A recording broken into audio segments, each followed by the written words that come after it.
Welcome to Invest in SqFt, the podcast where we uncover the secrets to mastering your money and investments without sacrificing your sanity. Today, we're going to be diving into a topic that most people leave until it's too late, and that is accounting. But don't worry, this isn't going to be your typical boring tax talk. We've got Nolan Bradbury, a financial strategist who breaks down the systems and shows us how to make it all work for us.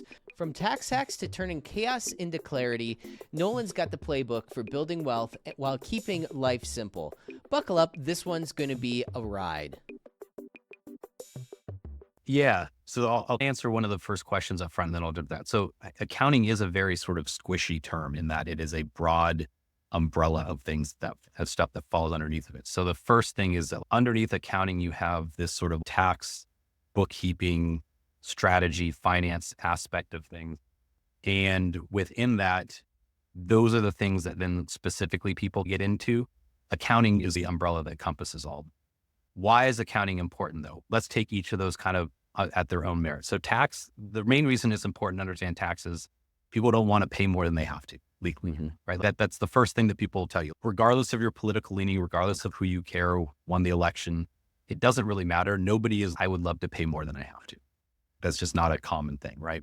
So understanding what goes into how your tax is calculated, what goes into the pieces of that, not being an expert in it, but understanding sort of the components of it to be able to make good decisions, that's important. Bookkeeping wise, accounting it has these rules, right? And you have to do things a certain way. And as with any game, if you don't understand the rules, you're not able to optimize the way you play that game strategically.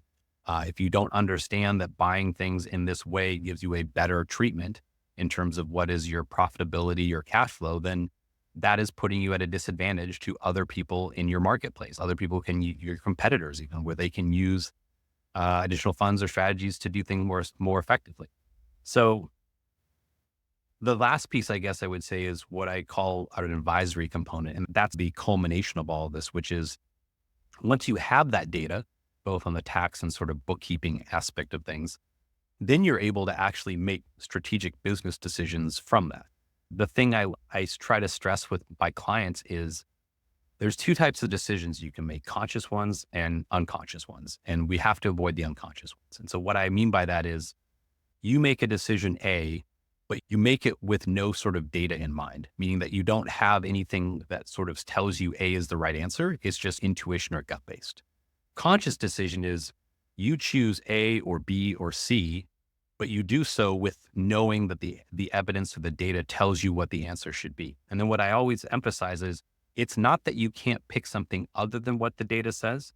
You just need to be knowing that you are choosing something other than what the data says and why you're doing that, right? You could have the data say, hey, you need to go with option B, but intuition and industry knowledge may tell you, yes, but there's something else here that's not captured in the numbers. We're going to go with A. That is a fine choice. We don't want to do is you picking A, not knowing that the data says B is the answer. Are there any strategies? You were alluding to a lot of different things in there. So I don't know if I would say that this is a strategy or a process that people often misunderstand or don't do correctly that kind of comes to mind that, again, people might not necessarily understand or know. Yeah.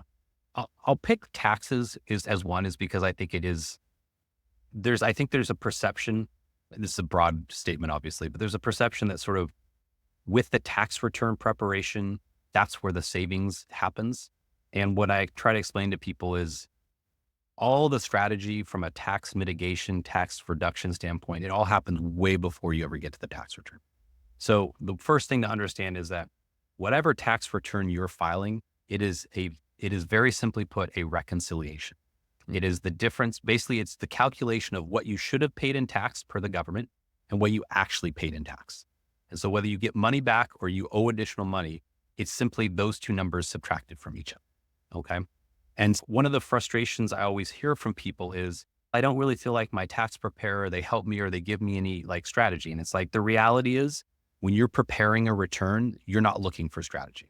It's not really possible at that point. You're so focused on putting the numbers in, and given the busyness of when that happens in sort of the tax deadlines, both at the beginning of the year and the end of the year, the strategy has to happen outside of that process. And so if you're really looking to optimize what are your opportunities for tax mitigation, those conversations need to be happening like 6 to 9 months before you're filing any sort of tax return. And I think that's the piece that oftentimes gets misunderstood. And it isn't just, oh, it's before the end of the year. It's no, when is there actually time to take advantage and do these things? Every strategy has a lot of work that has to be done. There's usually a lot of documentation. It's about following a set of procedures so that you can then get to the return and drop this number in. And there's a lot of work just to get to that number. And so that's one of the biggest misconceptions I see in talking with people is like not fully understanding what the tax return is and how to best optimize it. Yeah. Along those lines, do you have any advice for people to be able to determine, do they need more than that? Because again, like you mentioned, everybody feels like tax time, they have to go through this for a couple of months, once a year, necessary evil. But how do they know if there is more that they should be looking at? Is this something that everybody should be looking at, or is there only certain recipes or certain thresholds that you should get to that then you should start looking into these various different tax strategies and techniques and whatnot?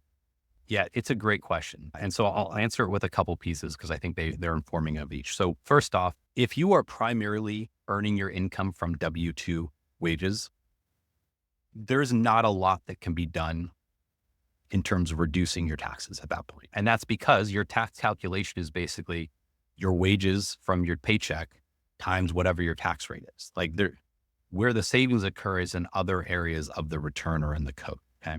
So if that's your only or primary source of income, the reality is there's not a lot of availability there in order to be able to adjust them. Now, the second piece is just because you have more than W-2 income also doesn't mean that there's a ton more strategy, but there usually lends it to be more. The tax code kind of goes in evolutions. And so it gets influenced by, not shockingly, lobbyists and government in terms of what's trendy at the time. So right now, the two sort of biggest areas, or maybe three biggest areas where we see a lot of people taking advantage of the code is through small businesses. So if you own a small business, there's opportunities within that. If you own real estate, there's opportunities within that. And then the third is if you're interested in certain like tax credits, there are opportunities in that. So oil and gas, solar, there's a lot of other credits that are available out there that can sometimes be helpful. The thing that I think is really important is that where we see a lot of people sometimes run into challenges is they overcomplicate their tax situation relative to what they're trying to accomplish. So if whatever your situation is, whether you own a business, whether you own real estate, whatever it is, it's not a week that goes by that someone doesn't come to me and ask some variation of the questions. Hey, I heard from my uncle or a friend or insert person they know who said, oh, I should do this and I can save a bunch in tax. Okay. So maybe not. But the challenge is you have to evaluate it on what is the return you're going to get? How much work is it going to take? Is it in alignment with your interests and beliefs?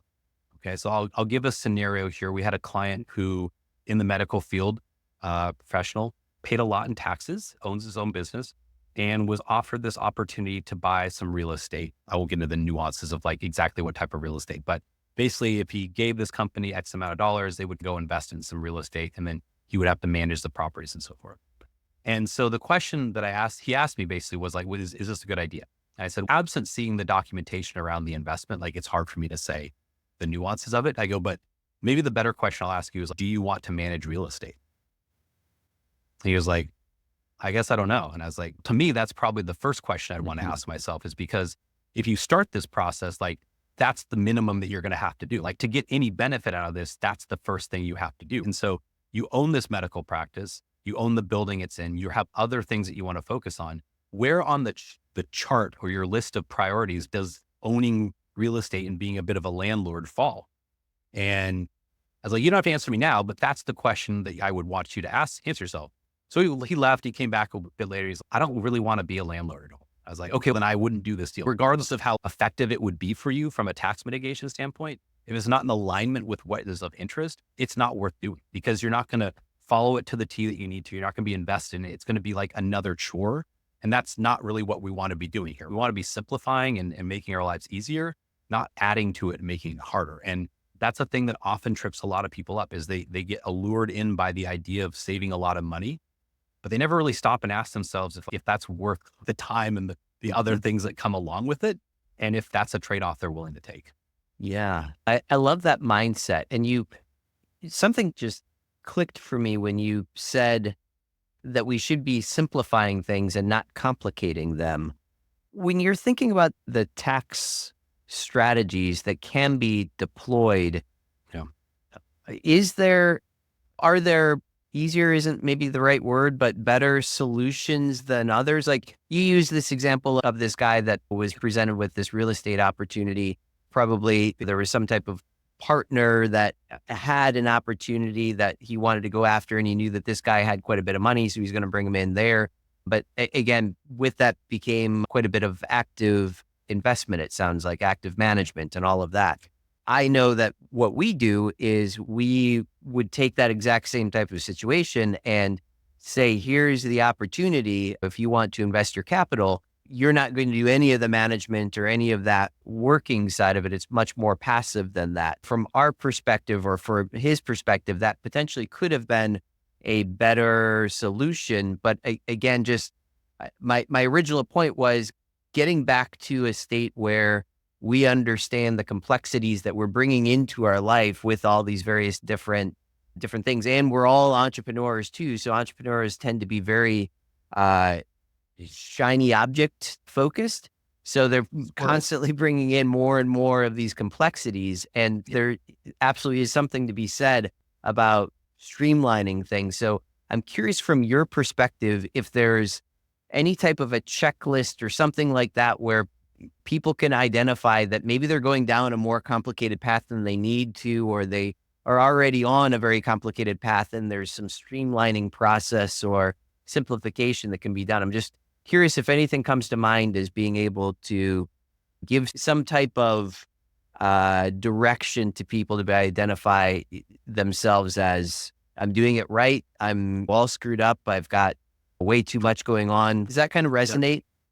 It does 100%. And I'm going to give you what is my honest answer. And I hope this doesn't sound like not like the answer you're looking for. But what I'll say is, so one of the aspects of our business is we do fractional family office work for people. So when we start with clients in that realm, the singular thing that we ask first, and we do not leave until we fully understand it and the client agrees with it, is we need to know what is their North Star.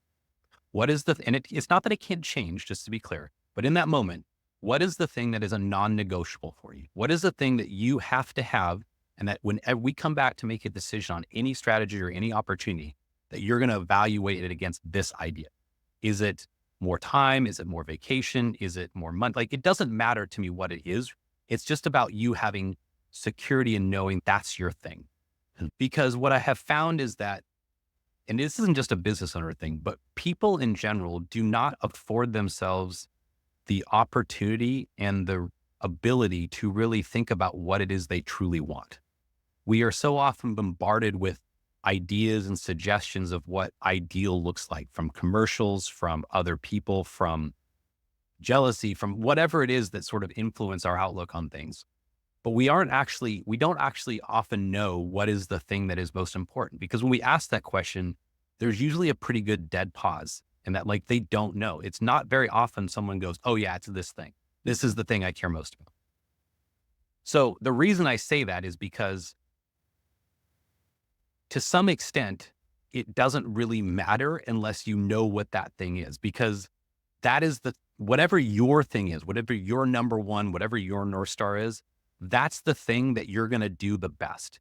I joke with people that, like, what is the best workout? The one you're going to follow. What is the best diet? The one you're going to adhere. To some extent, like, what it is less relevant than about, like, how you relate to it and how you, like, connect with it. Because if you connect strongly to it, you're going to be more open to it. You're going to be more passionate about it. And so when it comes to, like, opportunities that are, like, what are things that are easier than others? Like, a lot of times I can only really make suggestions for people if I understand what their interests and their priorities are. Because there's this thing about, if you think about 100% of a project, the first 5 to 10% That's the desire piece. And that's something that only the client can answer. So you're going to come to me and you're going to tell me what it is you want. What do you desire?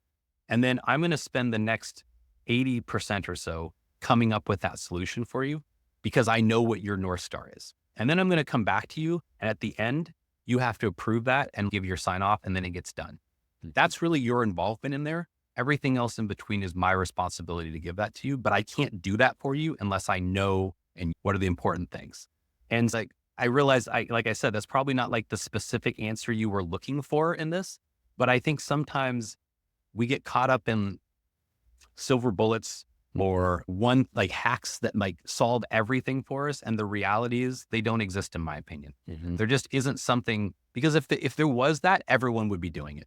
Like it would be ubiquitous that it just doesn't, like there is nothing else. So there's this element of what is right is about the situation, your needs, your funds, like what's available to you.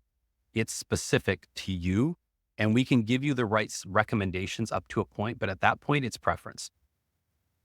Yeah. And people don't often think about tax strategy and accounting as being a preference-based decision, but the end point really is. Yeah. And with that endpoint in mind, if one of the listeners is out there mulling this over, Yeah. it would start with whatever that end thing is. And like a bunch of options went through my head. Again, what if I don't like vacationing, or what if I'm consider myself a minimalist, right? So I don't necessarily like buying a bunch of things. Cars are not my thing. So what are some of those options that people typically will gravitate toward? I'm just curious from your perspective, what this thing potentially could be, if that even makes a bit of sense. I think I know what you mean by that. So when we take them through this process, it's not as simple as what is your thing, right? That's where we start with, but it's phrased in a way, and we basically keep asking them a version of that question and digging a little bit deeper until we've hit the core, if you will. What I can tell you is like 99% of the time, the answer to that question is freedom. It's freedom. And so then it's about what is freedom for you. So maybe for you as a more of a self-described minimalist, it's about not having things that you have to be tied down to. And so freedom to you is the ability to do what you want without having to be tied to something. For some people, freedom is the ability to go travel at a whim. For some people, the freedom is to be able to go buy whatever they want, whenever they want, not being told no to some extent. For some people, freedom is simple as being able to see their kids' soccer games every week. Usually it is some element of freedom. And then there's usually a little twist of or component of legacy. So that's another piece of this, which is like, what is it that we want to be remembered for when we're no longer here? What is it that we want our children and our children's children, if we're fortunate enough to have them, to remember of us or think about us? And spoiler alert, it's not often about our jobs, right? And it's about helping inform what are the things. I agree with you going back to that example about the doctor. It wasn't so much that there wasn't a way to reshape it. It was just that particular pitch to him was not in alignment with what was most important to him in that moment. He's got a lot of life changes right now, and adding more things to his plate are not necessarily going to help him with the things that are most important. Even though on the surface, it seemed like it was going to be a great thing for him. And that's, I just was going to say, I think that's what a lot of people don't necessarily take the time to be able to realize, that they just go down this path of, this is another, I guess, arrow in my quiver that I can say that I'm doing this or I've done this. And it might end up just be making you miserable the entire time. Your point about the shiny object syndrome is 100% spot on with business owners. We are always looking for the next thing that's going to take down everything, right? The thing that's going to unlock it all for us. And the reality is that we're probably best in our area of genius and letting the other things be handled by experts in that area of genius. And so what we often tell our clients is, look, when you reach a certain level of success, what tends to happen is you have people, pitches, and projects that come out of the woodwork, and they all manage to find you. And your job in that moment is to go, thank you. Here is Nolan. He handles all of the pitches, projects, and peoples. Please share your information with him. And then our job for them is to remove that burden from their plate and then help them figure out what are the things that are worth presenting to them and talking through. so that they don't have to go through that process of figuring it out. Because frankly, let's go back to the medical professional. He's a super smart guy, but that doesn't mean he's an expert at real estate or an expert at investing. It's not that he doesn't know stuff, but he doesn't know as much as an expert does. And so it's not that he can't do it. It's that, is that the best use of his time? Yeah. And what he's come to understand better is no, it's not. Like, my time is best spent growing this business to be the thing that gives me the most happiness and joy, so that I can be there with my family and grow that family. The other stuff, like if I have the right people taking care of it, then I don't really have to worry about it. It falls into place. And I know that like I'm going to be brought into the conversation when the time is right. Yeah. I love that. Love that mindset. Can you talk a little bit about who you typically will work with, whether that's monetary or certain vertical or background? What does that look like? We're fairly agnostic when it comes to an industry or that. I would say, as you could probably gather from the conversation the way I've been talking about things, we're more interested in what is the person's mindset and what are they looking to accomplish. You can have the greatest business situation, but if the person in charge is inflexible or not interested in actually changing, then the reality is there's nothing I can do to improve that situation, because everything I bring forward is likely not going to be implemented, or it's not a potent. So we're more interested in, we work specifically with founders that I would say typically range, or like on the family office side, around 5 million in assets. From a business perspective, like where we do advisory CFO work in terms of helping them grow and scale their business, we'll go down to $1 million in revenue. Sometimes below that, depends on the situation and how they're scaling and what they're doing. But the biggest components, are they interested in growing and getting bigger from a business standpoint? If they're not, then there's not a lot I can help them with. And as a family, what is it that you're looking to unburden yourself from? And if you're looking how I phrase this to people is, when the next hour of your life is more important than the next dollar you make, then we need to talk about how to restructure the way you're capturing your time. Because what you really are saying is you want to start buying back your time in very efficient ways. And one of the best ways to do that is solving the wealth and financial components of your individual life, so that should something terrible happen or should something opportunity come up, that you're equipped and in the right place to be well situated for it. Yeah. Love it. Love it.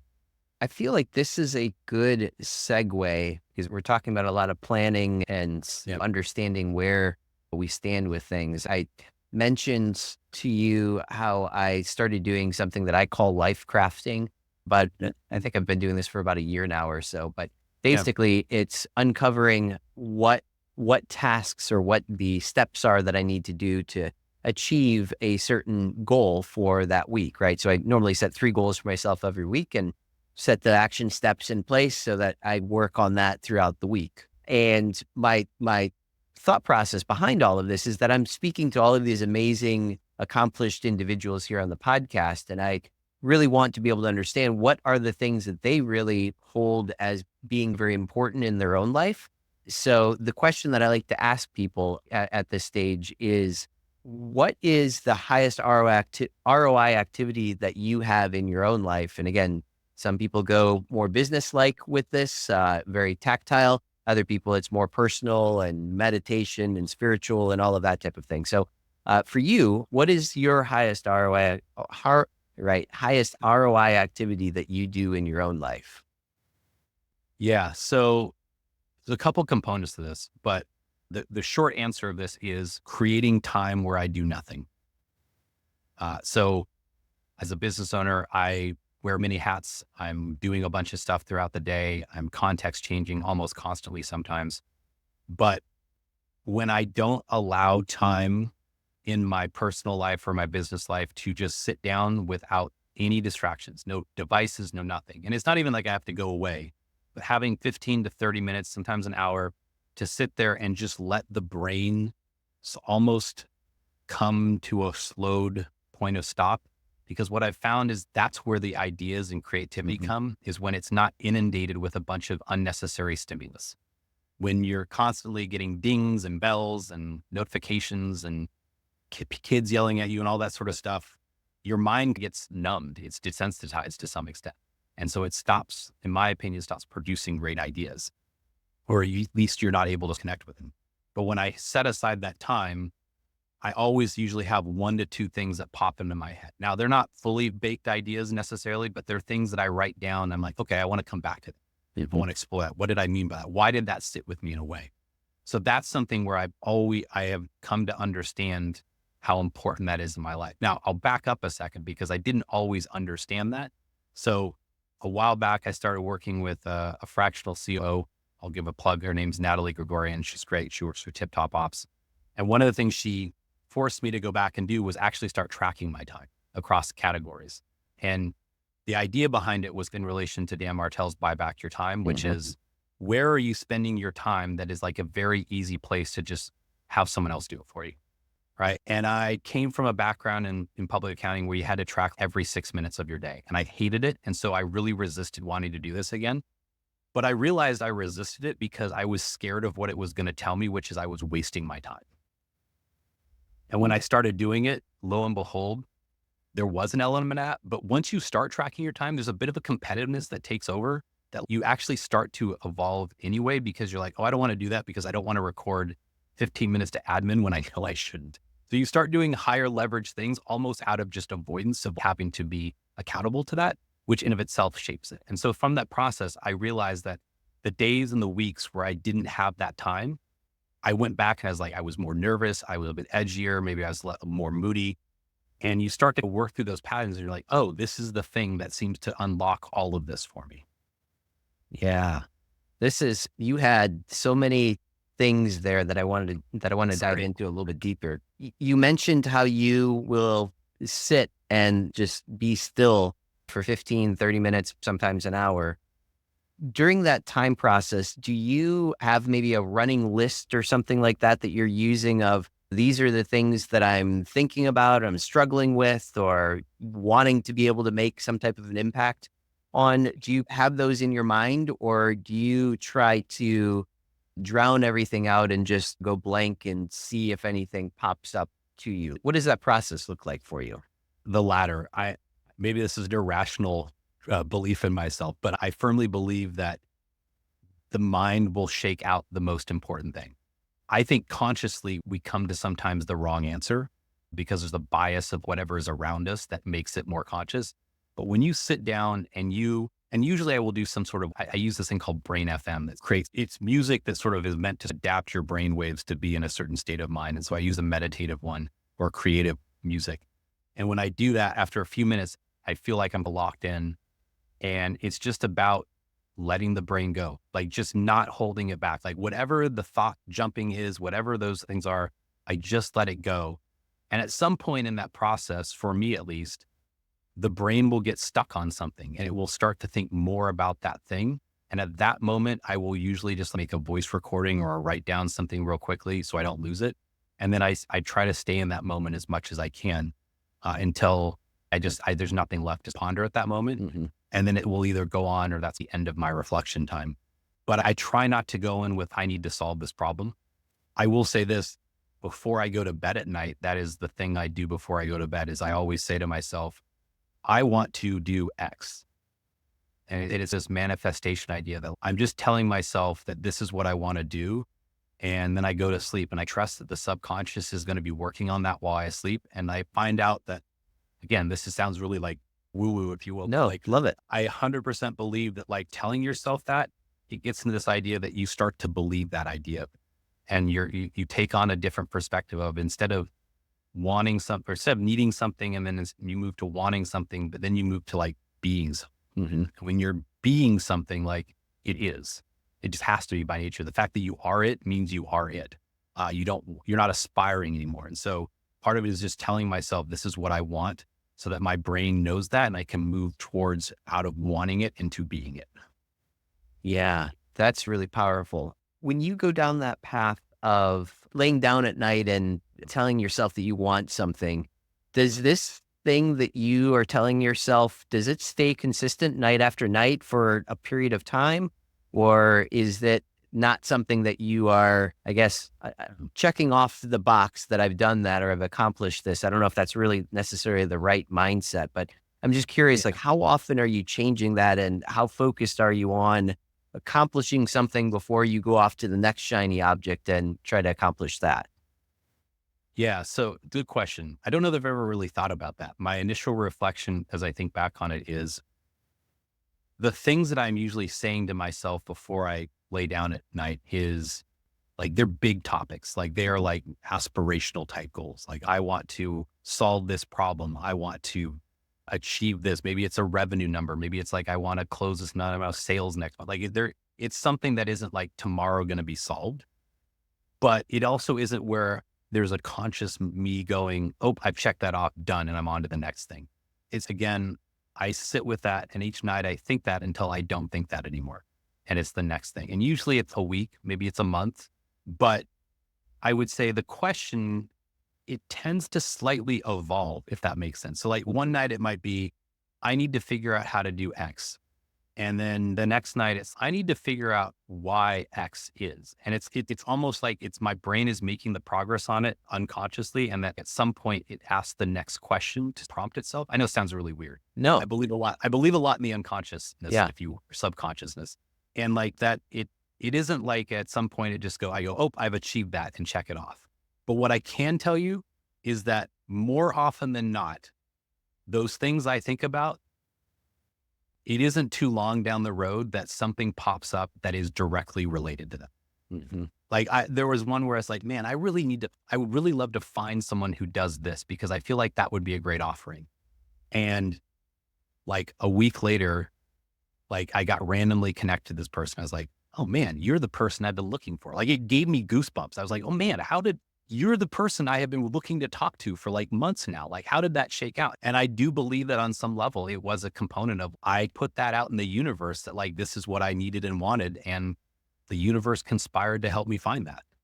Yeah, no, that's extremely powerful. And I firmly believe in a lot of the subconscious as well. And what I often find too is if I'm struggling with something and for whatever reason, like this is the analogy that comes to my mind. If I'm trying to think of a new business name or new business process or something like that, I'll think about it and then I just set it aside.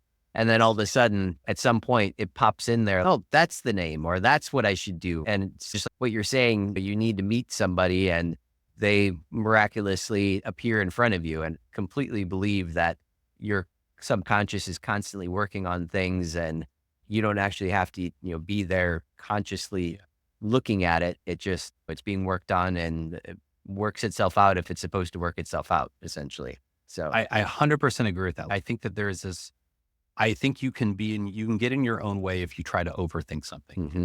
Like that. And that's the idea between that alone time and that before bed thought, which is I just need to get that thought out of my head into the universe. And once it's there, I'm just going to let it be.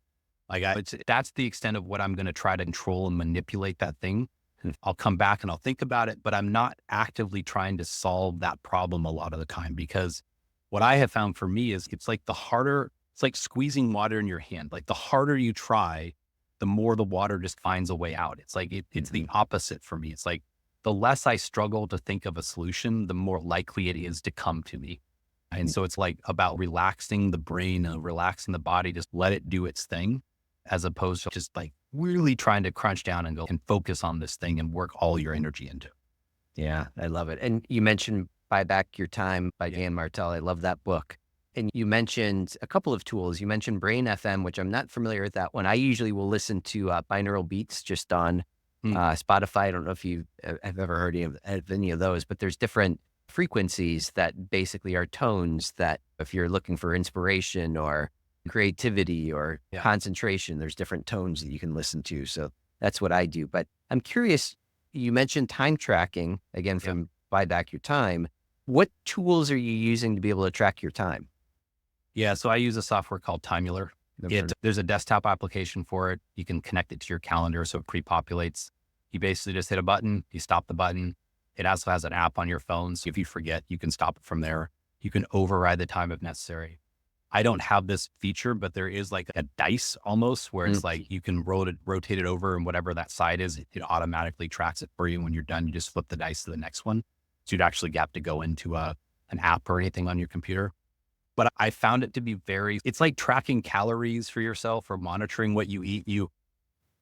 our ability as humans to connect what we think is going to happen to what actually is the truth, it's like terrible. Like our ability to estimate things is not very good, what I found. And so doing this, it gives me very clear data to go back and go, oh, all right, I spent 5 hours yesterday on like low productivity like items, or like using the Eisenhower matrix, so the high, low, highlight stuff. No wonder I'm behind now. And like connecting those dots so that I start to understand in that moment, becoming a bit more aware of when you're doing this, you now know what the outcome from this is going to be. Like you spend more time on this, or you don't hand it off to your assistant, or you don't give it to someone else, like you're going to be sacrificing down the road because you didn't do the thing you were supposed to now. Yeah, no, couldn't agree more. Nolan, this has really been a fascinating conversation. And normally taxes are not an awe-inspiring topic, but you made it really interesting. And I love, again, a lot of your thoughts and mindsets around just letting your self-conscious take over. I think it's really important. Thanks for all of the information. If people want to learn more about you or any of the services that you might provide, what would be the best way to reach out and get in touch? Yes, our company is called Bradfield Accounting and Advisory. My name is Bradbury. Bradfield comes from, it was when my wife and I were dating, they combined our names, and that's where that comes from. It's my homage to her in my professional life. But so bradfieldco.com is our website. We have a list of all of our services on there. There's a contact form. If you input anything to the contact form, you will get a human being responding to it. It's not a bot. It's not outsourced anywhere. It's just a person who does it. So please don't spam us, but you will get a response to whatever your questions are. And if you think there's anything that you heard that we might be able to help you with, please reach out. We genuinely like to help people. That's what we're doing here. It just so happens that the tool we use to do that is accounting and advisory and that type of stuff. So please don't hesitate to reach out. If you want to talk about anything, we do free consultations. You can also find me on LinkedIn. That is the only social media you will find me on, but Nolan Bradbury on there as well. So, yeah. Excellent. Nolan, fantastic interview here today. I certainly appreciate it. Yeah, thanks for having me. It's been a pleasure. Yeah. Who knew that accounting could be so interesting, right? Nolan Bradbury just flipped the script on how we think about taxes, bookkeeping, and strategy. Whether you're a shiny object chaser or a minimalist seeking financial freedom, there's a lesson in here for everyone. Remember, money doesn't buy happiness, but it sure helps you sleep better at night when it's handled right. Keep crushing it, and we'll see you next time on Invest in SqFt, where every square foot counts toward your financial freedom.